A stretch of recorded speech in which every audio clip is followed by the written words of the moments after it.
놀랍게도 장수와 수많은 병은 걷는 것만으로 고칠 수 있습니다. 우리 삶에서 흔히 겪는 당뇨, 고혈압, 고지혈증도 걷기로 치료할 수 있습니다. 성인병은 생활 식습관이 가장 큰 문제지만 생활 습관을 바꾸면 온전히 병을 고칠 수 있게 됩니다. 예를 들어 다이어트 식품에 의존하거나 지방을 분해하는 약을 먹는 것은 일시적으로 성인병을 예방하기 위한 효과를 볼 수 있어도 그 약을 더 이상 먹지 않을 경우 결국 원래 몸 상태로 돌아갈 수 있는 확률이 높아 뇌경색 등 큰 질병을 얻을 수 있습니다. 식습관도 중요하지만 결국 생활 습관을 고치는 꾸준하게 걷기를 하는 것만으로도 내장 지방을 크게 분해할 수 있게 되는 것입니다. 심지어 치매도 걷기로 치료할 수 있습니다. 치매 판정을 받더라도 다른 여러 치료 방법을 사용하는 것보다 걷는 횟수를 생각하며 걷는 것, 그리고 걸으면서 함께 할 수 있는 자연과 사람과의 교감이 치매 원인 물질인 베타 아밀로이드를 사라지게 합니다. 걷기를 통해 암 발생을 억제할 수 있습니다.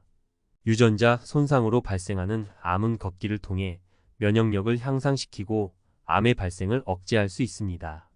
흥미로운 점은 저자가 폐암 사기 환자를 치료한 적이 있는데 환자는 여생이 얼마 남지 않아 항암 치료를 거부하고 재택 호스피스 하였다고 합니다. 환자는 농장을 가꿨고 자주 걸었으며 수확한 채소를 지인들에게 나누어 주며 살았다고 합니다. 결국 호흡 곤란으로 결국 임종을 거두었지만 그분 폐암 종양 표지자 수치는 마지막까지 낮았다고 합니다. 그 외로 걷기는 우울증, 섬유근 증후군, 천식, 류머티즘, 심지어 부러진 뼈도 걸으면 잘 회복이 가능합니다. 마치 듣기만 하면 걷기만 하면 모든 것이 해결되는 것이 아니냐 이런 생각 들지 않으시나요? 그러면 왜 병원에서는 걷기를 권하지 않을까요? 사람들이 코로나 이후 마스크를 쓰고 손 씻기를 하면서 호흡기 질병이 절반 이상 감소했다는 기사와 병원이 손님이 적어져 적자가 발생한다는 소식을 들은 적이 있으실 겁니다.